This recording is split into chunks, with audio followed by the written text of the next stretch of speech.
Welcome to the Urantia book.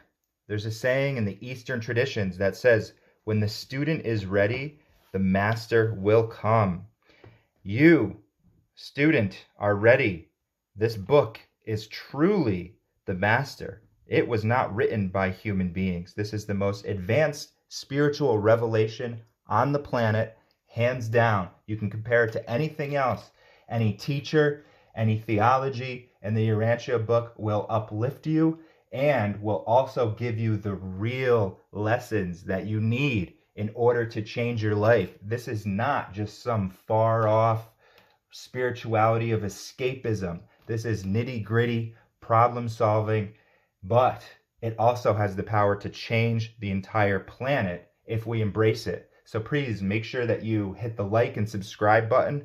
Let's get the word out there about the Urantia book. Let us have an open mind. Is this the words of advanced celestial beings? Let's see what they have to say about spiritual growth. And in doing so, compare this to other things that you have heard or other teachings. Spiritual development depends first on the maintenance of a living spiritual connection with true spiritual forces. A living spiritual connection, not just the theology that you read about or wishful thinking. This is a real living force that is around you and within you. It is every single moment that you can be connected to this force, and all you have to do is choose it. And secondly, the continuous bearing of spiritual fruit, yielding the ministry to one's fellows of that which has been received from one's spiritual benefactors. That is the service mentality, not the self-serving, selfish, self-centered mentality that this world has as a total. But this is, I'm going to go out and serve my fellow humans. And all that means is that you're just going to live your life as somebody who has found spirituality, deity, divinity, whatever you want to call it. And when people observe how you can stay calm and you can have a far-reaching understanding of the universe so that you aren't, depressed, and you are also of good cheer. This is your service. How you relate to people, how you show that your habits are next level. You don't need to be a Mother Teresa or start an orphanage or anything like that.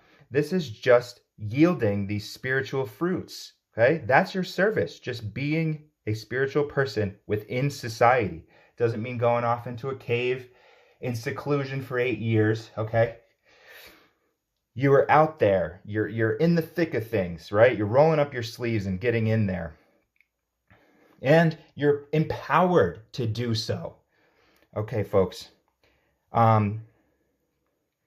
Spiritual progress is predicated on intellectual recognition of spiritual poverty, coupled with the self-consciousness of perfection hunger, the desire to know God and be like Him, the wholehearted purpose to do the will of the Father in heaven.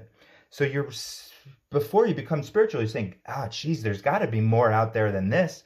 Is life just about making money, and then I go into this endless dirt nap, this perpetual cycle of nothingness? And you say there's got to be some sort of perfection to the universe, or else we wouldn't have these things like beautiful nature. And so then you're desiring to know God, and you're also desiring to be like God. Okay? What are those ideals? Love, justice, mercy. Spiritual growth is first an awakening to needs, next a discernment of meanings, and then a discovery of values.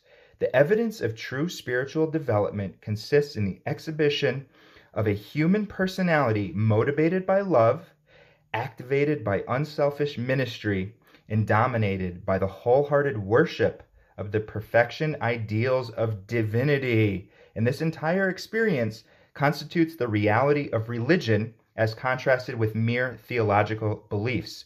So that's a key thing. They are saying you worship perfection ideals of divinity. You don't worship a rosary bead or a book or a saint or something like that. You're going straight to the source, perfection ideals of divinity, which is God. Religion can progress to that level of experience whereon it becomes an enlightened and wise technique of spiritual reaction to the universe.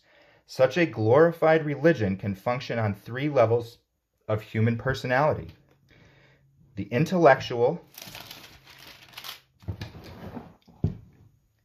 the morontial, and the spiritual, upon the mind and the evolving soul, and with the indwelling spirit. So morontia is the intervening gateway between man the material and man the spiritual.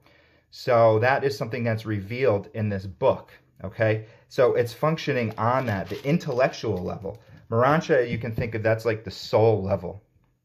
The evolving soul is the morontia level. And with the indwelling spirit, that's your fragment of God. So again, the spirit and the soul are different in that aspect.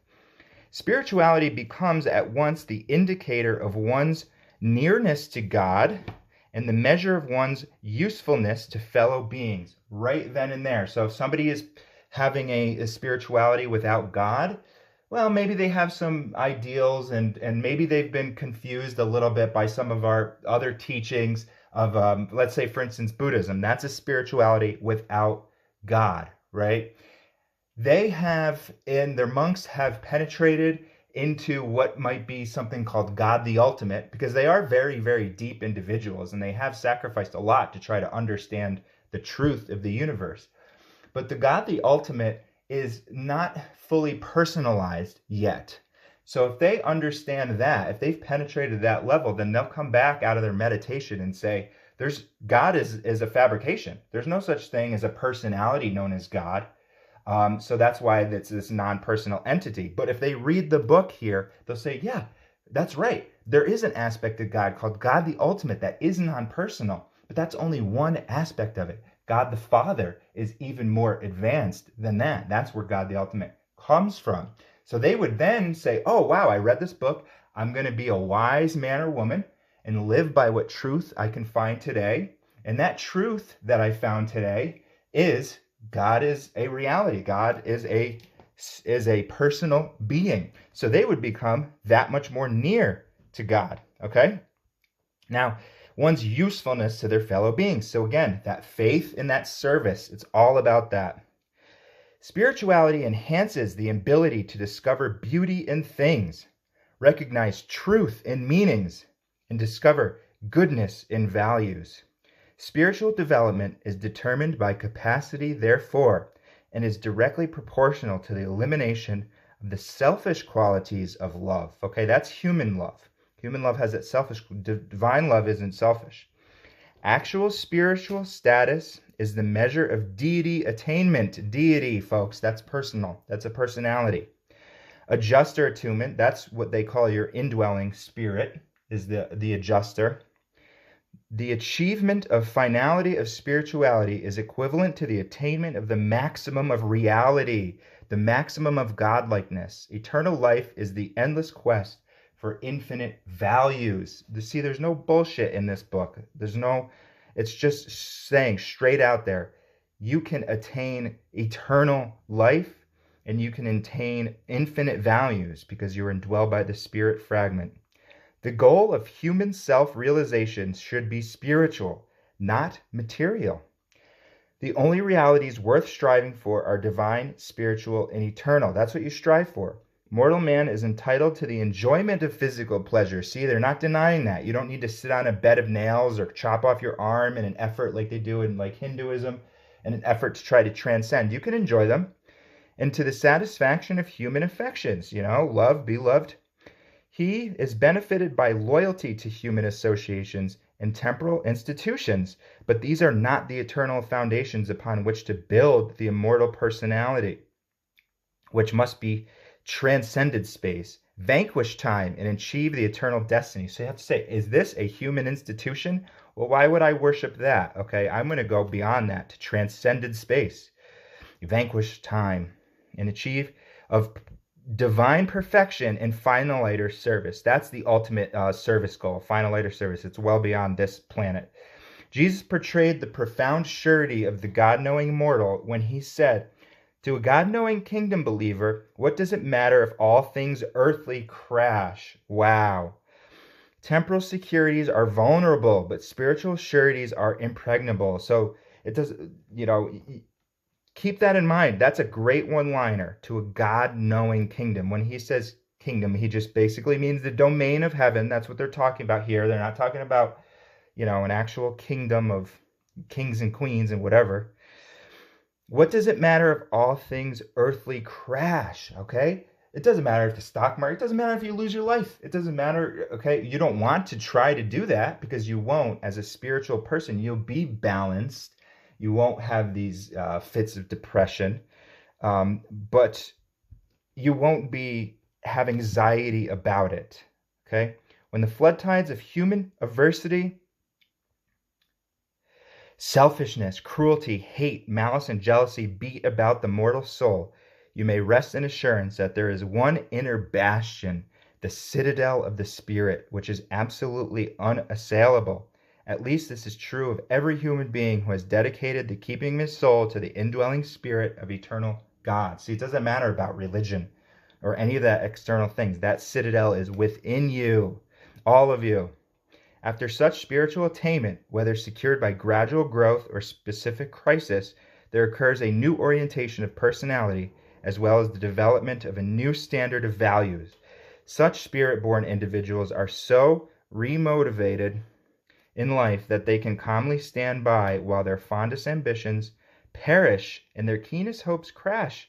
They positively know that such catastrophes are but the redirecting cataclysms which wreck one's temporal creations preliminarily to the rearing of the more noble, enduring realities of a new and more sublime level of universe attainment. Holy crap. Compare that sentence to any other spiritual teaching that you've ever heard, and you'll see. Now, keep in mind, folks, we've been reading all that with all of that profound wisdom. Look at how much of that this book is massive, okay? This really, truly is the divine revelation to this planet. That's just a fraction of it, okay, folks? So make sure you like and subscribe. Make sure you pick up a copy of the Urantia book. This really does have the power, folks. Change our lives, change the world.